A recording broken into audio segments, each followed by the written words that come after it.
കഴിഞ്ഞ ദിവസം കൊല്ലത്ത് മേവറത്ത് ഒരു വലിയ സംഭവം നടന്നു. ഇന്ന് പത്രമാധ്യമങ്ങളൊക്കെ അത് വലുതായി തന്നെ വാർത്തയും കൊടുത്തിട്ടുണ്ട്. പ്രാധാന്യം ഒട്ടും ചോർന്നു പോകാതെ തന്നെ വാർത്തയും കൊടുത്തിട്ടുണ്ട്. സംഭവം എന്താണെന്ന് ചോദിച്ചാൽ, ഒരു 16-കാരനെ ഒരു ട്യൂഷൻ സെന്ററിലെ പ്രിൻസിപ്പൽ എടുത്ത് മാരകമായി പ്രഹരിച്ചതാണ് വാർത്ത. ഇങ്ങനെ ട്യൂഷൻ സെന്ററിലെ അധ്യാപകന് അടിക്കാൻ അധികാരമുണ്ട്. പണ്ട് കാലത്ത് ഞങ്ങളൊക്കെ സ്കൂളിൽ പഠിക്കുന്ന സമയത്ത്, അതായത് 30 വർഷം മുമ്പൊക്കെ, ട്യൂഷൻ സെന്ററിൽ കണക്ക് പഠിക്കാനോ ഇംഗ്ലീഷ് പഠിക്കാനോ അല്പം പിന്നാക്കം നിൽക്കുന്ന കുട്ടികളെ അധ്യാപകർ തല്ലാറുണ്ട്, ശാസിക്കാറുണ്ട്. കൈ നീട്ടി വയ്ക്കൂ എന്ന് പറഞ്ഞ് കയ്യിലൊക്കെ തല്ലും. രക്ഷിതാക്കൾ അധ്യാപകരോട് നേരത്തെ പറയും, എൻ്റെ മകൻ കണക്കിനൊരല്പം മോശമാണെന്ന് ശ്രദ്ധിച്ചേക്കണം, അതുപോലെ ഇംഗ്ലീഷിനൊരല്പം മോശമാണെന്ന് ശ്രദ്ധിച്ചേക്കണം എന്നൊക്കെ പറയും. അതിനനുസരിച്ച് ആണ് ഈ പ്രഹരവും മറ്റുമൊക്കെ നടക്കുന്നത്. എന്നാൽ ഇപ്പോൾ ആ കാലഘട്ടം മാറി, ആ കാലഘട്ടത്തിന് മാറ്റം സംഭവിച്ചു. അങ്ങനെ പഠിച്ചാലും സിലബസുകളൊക്കെ മാറി. പഠിച്ച് പാഠപുസ്തകത്തിലെ കാര്യങ്ങൾ കൃത്യമായി പഠിച്ചാൽ മാത്രമേ മാർക്ക് ലഭിക്കൂ എന്ന അവസ്ഥ തന്നെ മാറി. മോഡ്യൂളുകളൊക്കെ മാറി. അതുകൊണ്ട് തന്നെ കേരളത്തിൽ കൂണുപോലെയായിരുന്നു ട്യൂഷൻ സെന്ററുകൾ. ഇപ്പോൾ ആ ട്യൂഷൻ സെന്ററുകളിൽ പലതും PSC പരീക്ഷ കോച്ചിങ് സെന്ററുകളായി മാറി. പലതും നാമാവശേഷമായി പോയി. പല ട്യൂഷൻ അധ്യാപകർക്ക്, അന്ന് പഠിപ്പിച്ചുകൊണ്ടിരുന്ന അധ്യാപകർക്കൊക്കെ ജോലി കിട്ടി. അവരൊക്കെ വേറെ നിലകളിൽ, വേറെ ലെവലിലായി. ഇപ്പോഴും ചിലയിടങ്ങളിൽ ഒറ്റപ്പെട്ട സ്ഥലങ്ങളിൽ ട്യൂഷൻ സെന്ററുകൾ പ്രവർത്തിക്കുന്നുണ്ട്. അവിടെ നമ്മൾ പണ്ട് കളിയാക്കി വിളിക്കുക ദൂഷ്യം പഠിപ്പിക്കുന്ന സെന്ററുകൾ. അവിടെ എന്താണ് പഠിപ്പിക്കുന്നതെന്നും ആർക്കും അറിയില്ല. പക്ഷേ കുട്ടികളെ ഇങ്ങനെ മാനസികമായും ശാരീരികമായും പീഡിപ്പിക്കുന്നത് ഇത്തരം ഇടങ്ങളിൽ തുടരുന്നു എന്നതിന്റെ ഏറ്റവും ഒടുവിലത്തെ ഉദാഹരണമായി വേണമെങ്കിൽ മേവറത്തെ സംഭവം നമുക്ക് ചൂണ്ടിക്കാട്ടാം. ഇനി ആ കഥ എങ്ങനെയാണ്? ഈ 16 വയസ്സുള്ള +1 വിദ്യാർത്ഥി എന്നാണ് ഞാൻ മനസ്സിലാക്കുന്നത്.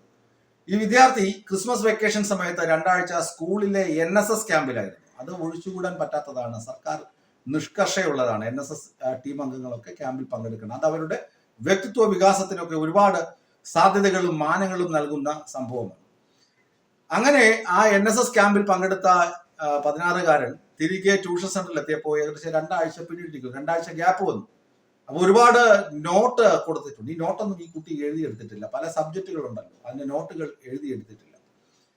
അപ്പോ പ്രിൻസിപ്പൽ പറഞ്ഞു, നീ ഒരു കാര്യം ചെയ്യും, എന്താണ്, ഇനി 2 ദിവസം സ്കൂളിൽ പോകണ്ട, സ്കൂളിൽ പോകാതെ തന്നെ ട്യൂഷൻ സെന്ററിൽ വന്നിരുന്ന് ഇതൊക്കെ എഴുതിയെടുക്കൂ എന്നായി ഈ ട്യൂഷൻ സെന്റർ ഉടമയുടെ വാദം. അങ്ങനെ ഈ പയ്യൻ രക്ഷിതാക്കളുടെ സമ്മതത്തോടു കൂടി തന്നെ ആകണം ഈ ട്യൂഷൻ സെന്ററിൽ വന്നിരുന്ന നോട്ട് എഴുതാൻ തുടങ്ങി. 2 ദിവസമായി. എവിടെ ഇത് തീരാൻ? കടൽ പോലെ ഉണ്ട് നോട്ട്. എവിടെ എഴുതി തീരാൻ? തീരുന്നേ ഇല്ല നോട്ട് എഴുത്ത്. പ്രിൻസിപ്പൾ വന്നു. 2-ാം ദിവസം ഇങ്ങോട്ട് വന്നു. നോട്ട് എഴുതാത്ത എന്താടാ നീ നോട്ട് എഴുതി തീർക്കാത്തത് എന്ന് വെച്ചിട്ട് അങ്ങോട്ട് തലങ്ങും വിലങ്ങും അടിയാണ്. ആ പയ്യന്റെ കൈ ഏകദേശം ഇത്രയും ദൂരം, ഒരു 2, 3, 4 സ്റ്റിച്ച് ഇടാൻ മാത്രം വലിപ്പത്തിൽ മുറിഞ്ഞു പോയി. അടിച്ചത് അവൻ പല ഭാഗങ്ങളും തടയുകയല്ല. അവനെ എവിടെ അടിച്ചു?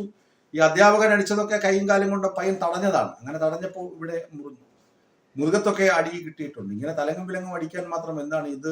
IAS പരീക്ഷയാണ്. അല്ല, ആ പരീക്ഷ ഇയാളുടെ ഈ നോട്ട് ട്യൂഷൻ സെന്ററിൽ അവിഞ്ഞ നോട്ട് എഴുതിയില്ലെങ്കിൽ ഇവൻ സ്കൂളിൽ തോറ്റുപോകും. മാന്യതയുള്ള രക്ഷിതാക്കളും വിദ്യാർത്ഥിയും ഒക്കെ ആണെങ്കിൽ പോടാ പുല്ലേ എന്ന് പറഞ്ഞ് വീട്ടിലിരുന്ന് പഠിക്കും. അവന്റെ ക്ലാസ്സും വേണ്ട, പുസ്തകവും വേണ്ട, നോട്ടും വേണ്ട എന്ന് പറഞ്ഞിട്ട് വീട്ടിൽ പോയിരുന്ന് സ്കൂളിൽ പഠിപ്പിക്കുന്ന കാര്യങ്ങൾ കൃത്യമായി വീട്ടിൽ നിന്ന് റിവിഷൻ ചെയ്ത് റിവൈസ് ചെയ്താൽ മാത്രം മതി നല്ല മാർക്കോടുകൂടി ജയിക്കാനെന്ന് എത്രയോ കാലങ്ങളായി എത്രയോ മികച്ച വിജയം നേടിയ കുട്ടികളും മികച്ച പ്രൊഫഷണൽ ആയിട്ടുള്ള ആളുകളൊക്കെ പറയുന്നു. ട്യൂഷൻ സെന്ററിൽ പോയിട്ട് കാര്യമൊന്നുമില്ല എന്ന് പറയുന്നുണ്ട്, സാക്ഷ്യപ്പെടുത്തുന്നുണ്ട്. ഇപ്പൊ പിന്നെ ട്യൂഷൻ സെന്ററുകളൊക്കെ ഓൺലൈൻ വഴി നോട്ട് വിൽപ്പന, ക്വസ്റ്റ്യൻ പേപ്പർ അടിച്ചുമാറ്റി പ്രചരണം, അതൊക്കെ ഡിജിറ്റൽ മീഡിയയിലൂടെ നടത്തുന്ന കാലം കൂടിയാണ്. അതുകൊണ്ട് ഇതിന്റെ ഒന്നും ആവശ്യമില്ല.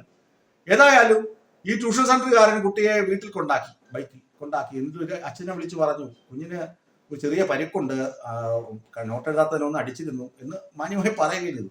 രക്ഷിതാവ് ഓക്കെ എന്നൊക്കെ പറഞ്ഞു തിരിച്ച് വീട്ടിൽ വന്നപ്പോഴാണ് പയ്യന്റെ അവസ്ഥ കാണുന്നത്. മകൻ 16 വയസ്സായാലും കുഞ്ഞു തന്നെയല്ലേ. അച്ഛൻ ഒട്ടും അമാന്തിച്ചില്ല. നേരെ ശിശുക്ഷേമ സമിതിയിൽ പരാതി കൊടുത്തു. അതിനുശേഷം പോലീസിനെയും അറിയിച്ചു. പോലീസിന് വേണ്ട നടപടി പ്രിൻസിപ്പാളിന് നേരെ എടുത്തു കൊടുത്തു. ഈ ട്യൂഷൻ സെന്ററുകാരന്മാർ കരുതുന്നത് ഇവരെ അങ്ങ് പഠിപ്പിച്ചത് കൊണ്ടാണ് പിള്ളേർ ജയിച്ചു പോകുന്നതെന്ന്. ഇമാതിരി മോശം പ്രവർത്തികൾ ബാലപീഡനത്തിന്റെ പരിധിയിൽ വരുന്നതാണ് എന്നൊന്നും ഇവർക്ക് അറിയില്ല. അടിച്ചങ്ങ് പിഴപ്പിച്ച് പഠിപ്പിക്കുകയാണ്. ഈ പഠിപ്പിലല്ല വേണ്ടതെന്ന സത്യം തിരിച്ചറിയാൻ ഈ സംഭവമെങ്കിലും, ഈ മേവറം സംഭവമെങ്കിലും നാട്ടുകാരെ പര്യാപ്തരാക്കുമെന്ന് നമുക്ക് വിശ്വസിക്കാം.